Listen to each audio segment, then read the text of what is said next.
শ্যামলবাবুদের বাড়িতে সেদিন কাজ করতে এসে মায়া শ্যামলবাবুর স্ত্রী পাপিয়া দেবীকে বলে দিল, দিদি, এবার আমাকে কাপড় এনে দিতে হবে না, আমাকে নগদ টাকা দিও। পাপিয়া দেবী বলে উঠলেন, এবার টাকা চাইছো যে, কিছু অসুবিধা আছে? মায়া বলে, না দিদি, ছেলে মেয়েগুলোর জন্যে ওই টাকা দিয়ে এবার পুজোর জামাকাপড় কিনব।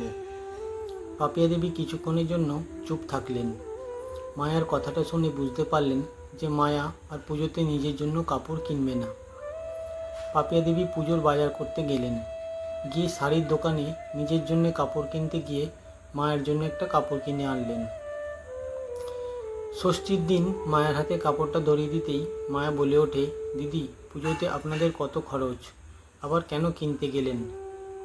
পাপিয়া দেবী মায়ার মুখের কথা শুনে, মায়া, তুমি আমার বোনের মতো, গত 2 বছর ধরে তোমাকে পুজোর সময় শুধু টাকা দিই, ব্যাস। কিন্তু ভেবে দেখলাম পুজোতে যখন আমরা সবাই নতুন কাপড় পরছি, তখন তোমাকে কেন নতুন পোশাক দেব না?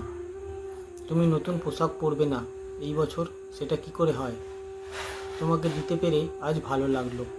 মায়া শুধু তাকিয়ে থাকলো আর ভাবলো, কিছু মানুষ এখনও আছে যারা অন্যের কষ্টকে উপলব্ধি করতে জানে।